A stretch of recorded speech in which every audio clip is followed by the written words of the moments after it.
good teacher is someone is whose teaching style is how do you say, malleable, flexible to the student that they're teaching. And they have to be someone who understands, who is also a student, like who understands, not just understands, but they are a student too. So they understand like the student perspective, Right. and how hard it is, you know, to actually learn this, like how fragile it is, you know, because you know we can teach all the steps and the moves, but and you know they might get it, but are they going to stick around? Right. You know, so there's that element.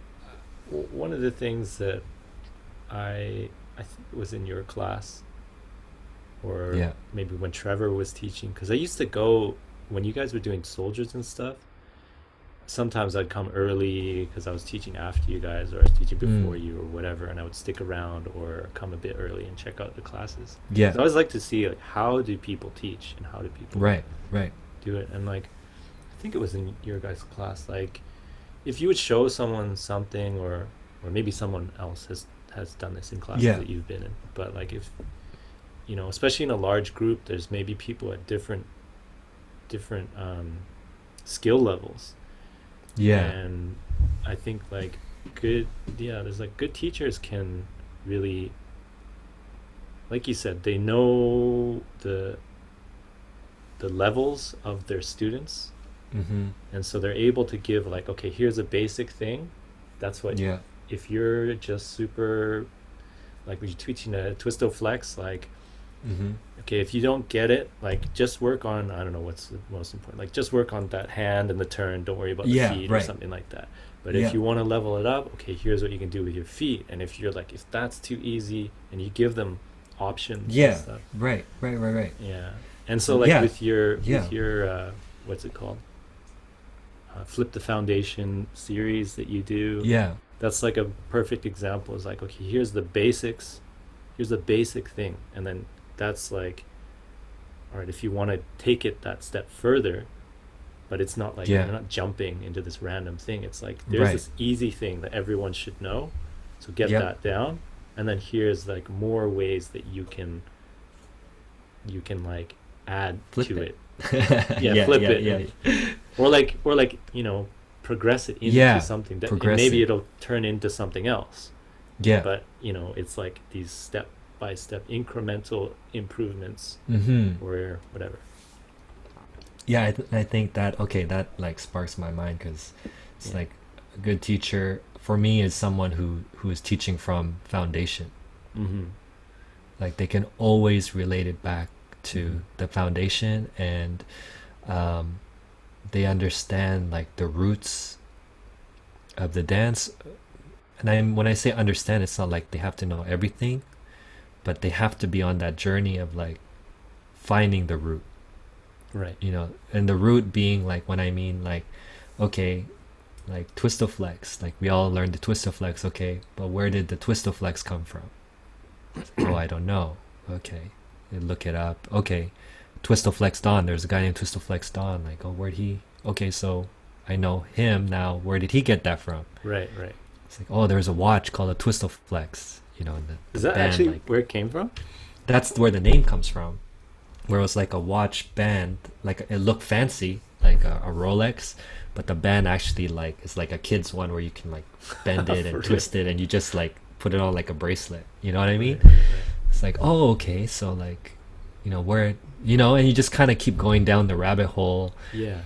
You know, and I think that's super important. Not just, you know, it's important because students need to understand where these ideas and like mentality comes from, because then when they have the root, they can start to find like their creative, where does their creative like things, like where do they start to come in, you know, like, oh, if he got it from this watch, Right.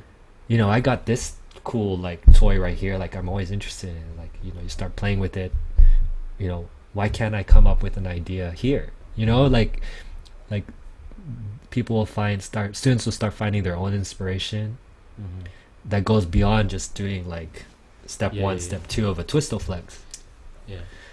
So one of the things I was thinking back to, like, you know, again, when you brought Wiggles to teach a class, and I've been to a couple of his workshops, even though I don't really pop, but like, I just wanted to learn a bit, and then also just see how he teaches and stuff. And he's like really good at keeping people engaged, and like, and even engaged in different ways. And then maybe a lot of people do this, but he's just one example that I experienced personally. Is like, you know, you can teach people, let's say, again, whatever, it's like a twistle flex, or what's another move, like a glide or something like that. Right. So you teach them a basic glide, and then you teach the whole class together. Okay, here's this glide, and it's the really simple version. Okay, maybe I'll show you some like little variations to give you ideas to play with, or whatever. And then there's always like, some kind of like progression. Where it'll be like, okay, this is show the class, and then it would be like, all right, now you've gotten used to it a bit, and you have some ideas and examples. So now break off into like pairs or groups, and now you're trying it in like a different environment, so it's getting closer to that sort of like real cipher, or just like a raw. Like more like what the real environment is, where you're in a circle or you're on stage or whatever it is, and everyone's eyes are on you. But it's not like, okay, now we're gonna do it where, all right, one person and everyone watch them. It's like in these smaller groups, and so you're stepping people up into being able to get used to like these giant crowds, or just like a circle, a real circle, which is super intimidating your first time. So it's like, and then, okay, here's like a concept, play with the concept. And so you feel less pressure to do something impressive because there's less people watching, so you just like feel a little more free. I don't know, that's one thing, the like different ways of engaging people, and, you know, still pushing their confidence, but keeping it at the same time. Like that delicate balance of yes. I guess that's what I'm getting at. It's that carrot on the stick. It's not too far that they're like disinterested, and it's not too close that it's too easy. It's in that like Goldilocks zone. Right. That which is really hard. It's like easier sometimes. Like, you know, some situations it's like, oh, I can do it, but then some days just like, whoa, that was too far. And you know, like, I put that way too far until you try it, right? That's cool, because that Wiggles, I would say Wiggles, how he teaches his class, Sugar Pop, Pete, Aki, and Tetsuji, like those are the guys that, you know, I love watching classes too, to see how people teach, and you know, but I would say those 5 people like are like the foundation of my teaching. You know, so when you say like, you know, break off people into like pairs or threes and just like play with the idea at the same time, like that also sounded so amazing to me, because I'm also intimidated by like going up to the front and just doing it by yourself, you know. And so it's like, oh, because I can relate to it, you know, right? And it's like, okay, I want to do that too, like, because I know a lot of my students are shy, but they need to also break out of it. And that, it's like you said, knowing your understanding your student's perspective and being a student yourself. And you know, one thing that I try to do is we go to jams together and with my students, and we go, you know, we start our own ciphers, and we just get down, and it's exactly like in class. Right. You know, it's no different, but this is just the rawest form of it right now. Well, it's And like in a way stepping them. You do the thing and it's in this environment that you're used to. Okay, let's do that same thing in this new environment. yeah, And so it's like they're used to it, but it's a little bit different because maybe some stranger is going to join in or something like that or whatever. yeah, But yeah, it's like, and I think that gets them thinking like, man, like this is so cool, or yeah, yeah, I'm here, or I'm doing it, you know, and yeah, I can do it. yeah, And yeah, yeah. so I think that's a really good thing that if you're a teacher, I see it a lot more these days. It's like teachers encouraging their students to get out of the studio or like a lot of classes are in studios, so it's like get out of that environment, like go and see what the real dance is like and how it actually is when people yeah, really do it, not in a like studio, not in this safe environment where yeah, you know like studio is like it's the it's just like part, it's just half the step there, you know, like you what's have like to take the full step to like why you're in the studio yeah, practicing or learning, and yeah, it's to be out at the jam or at the event or the party or wherever, hmm, you know, it's the with other classroom people. Yeah. versus the real world. Yes, yes, yes, yes, Yeah, yes, yes, yes. So yeah. that's Well, like, mm, that's the final part. Like I break up how to practice to my students in three parts. And the first one is to drill and think about what you're doing. hmm, You know what I mean? Don't just like mindlessly do it and not hmm, understand why you're actually putting this into your muscle memory. right, Number two is it's kind of like halfway, where it's like you're still drilling, but you're figuring out, you know, how to move around with it, mm, or like create variations of it, you know, like you're still thinking. um and then the third one is to just dance, right.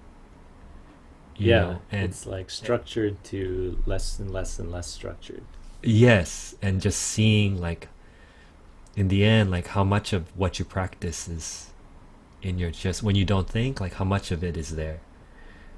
And if it's not there, you know, you go back and Mm. you mix it up. And for those three things to take place, it can't happen at the studio. You know, it has to get the fullest like thing out of like just dancing. You need to go to a place where you just dance. You know, like a club or some event, you know. Yeah. Yeah, that I think that's one thing that I always took from like whenever I would see you guys at events or I would go to some of your events and stuff. That Yeah. was like a big difference between the breaking scene, or at least like how I perceived breaking, and when I would see Mm. you guys like ciphering or whatever you want to call it, like just Yeah. dancing, getting down. Getting down. Like it always looked more like you guys were just doing it because you guys just liked it. You guys just wanted to dance, Yeah. and maybe this was my own personal mentality, but like Mm. whenever I was at a breaking event and I was like throwing down, I always felt like I had to impress someone, that I wasn't doing it because I wanted to do it, but because I had to show and Mm. prove to people like, hey, I'm skilled and I'm good at this dance and look at me kind of thing. Right, right, right. And it took me so long to get past that. And now it's like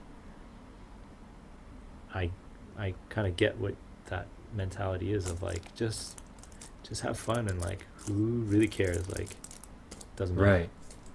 Yeah, yeah. I guess breaking, you know, already has like a very rich history of the Yeah, struggle, and yeah, you know what to share and what not to share. And you know, there yeah. is a thing where it's like when you throw down, from what I hear, it's like when you throw down, it's like you're not sharing, like Or you're it like, can, it just depends, like, but it has, yeah, it doesn't have that history of, yeah.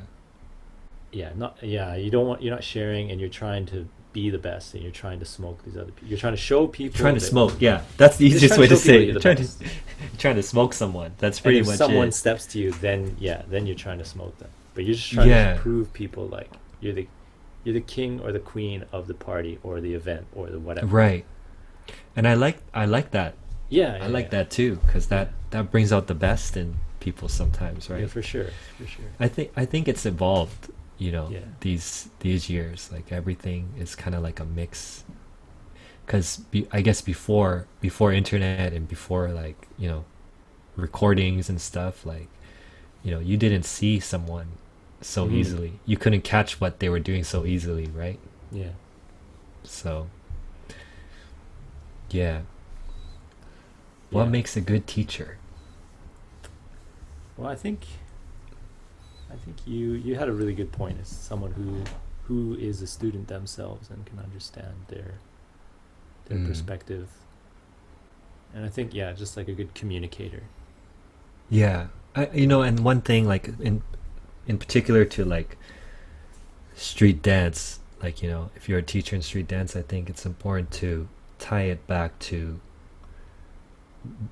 freestyle, to getting down, like whatever you're teaching, like you have to be able to relate it back to why are you learning this, and it's for us it's to get down. So I know a lot of teaching just by default is through choreography, learning routines in choreography, but we need to take the extra step in whatever method we teach. Even choreography, like, okay, how can you tie that back to how are you going to freestyle, be able to freestyle better with this. Well, in recent years too, like I've come to understand the benefits of choreography, and like definitely, especially for beginners, like you can show them a bunch of things and then we'll put this all together, and then you can do it all together and you feel like you're actually dancing.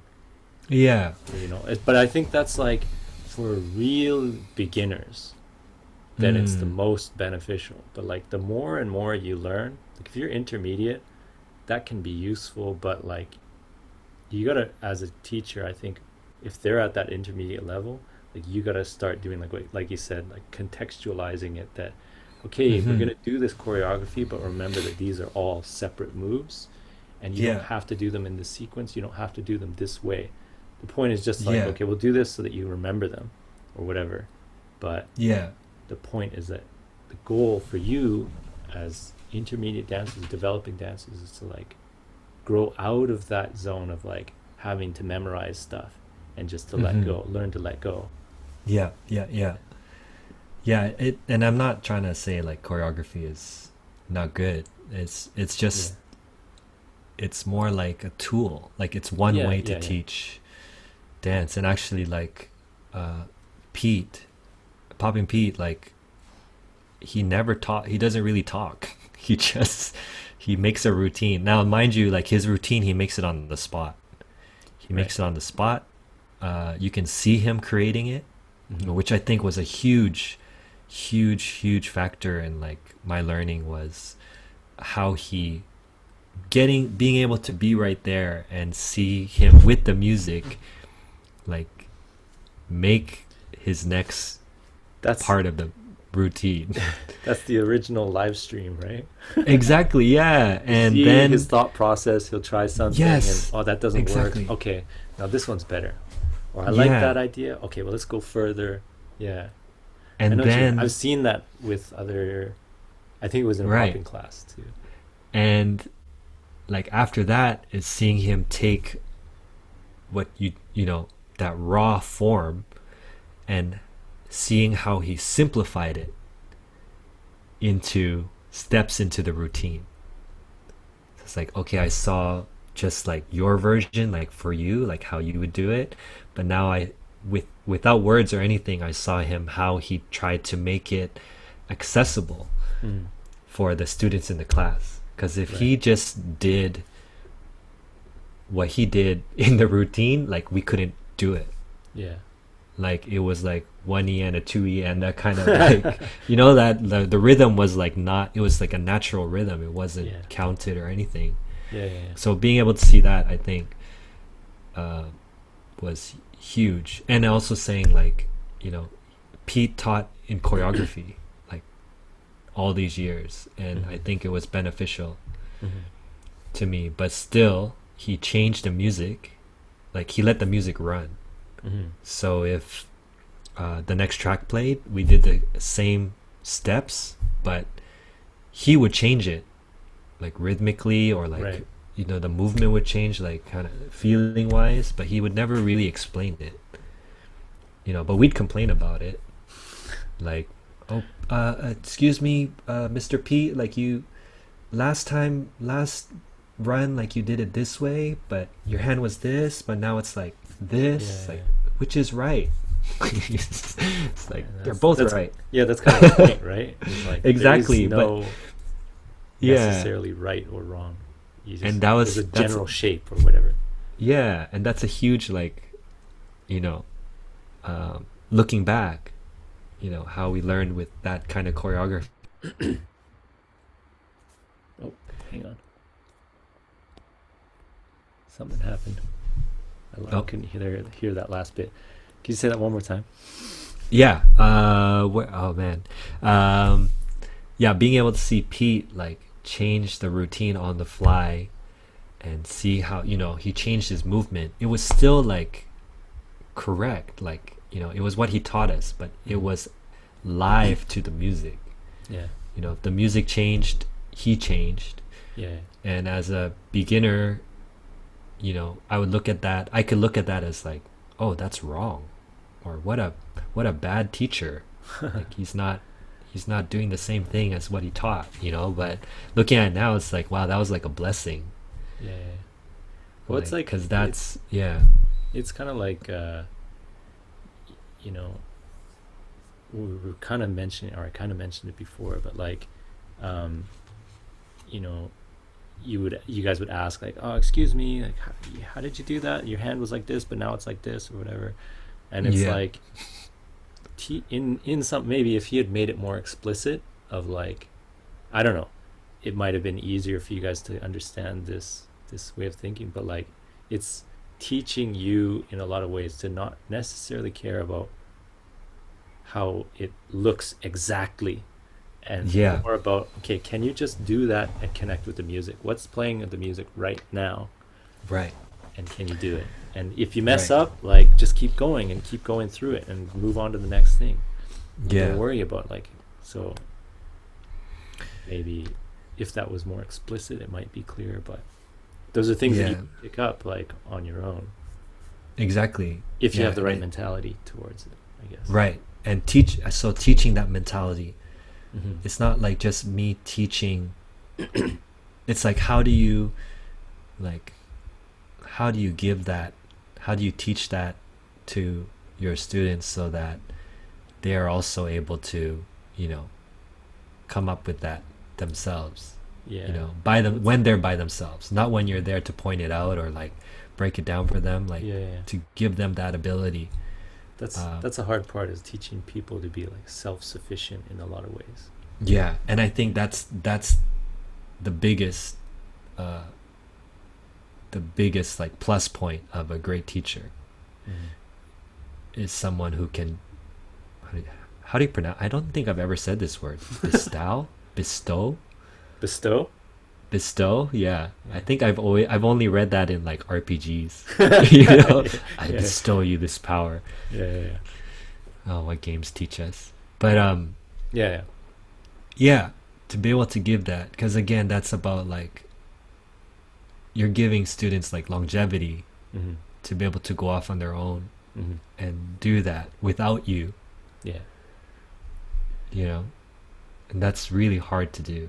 Yeah, it's really tough. And why I have a newfound respect for teachers, especially after teaching English in Japan here. Oh yeah. And just like, now I understand, even just from a dance perspective, like how difficult it is to just communicate stuff and get people to learn things, or to show them like why you love it so much and why you're so passionate, and to like pass on that passion to the students. Right. Keep them engaged, but without boring them to death with all these details, but those details are important. Yeah, what they need to know, actually. You know, it's like, how do you engage people is the hardest thing.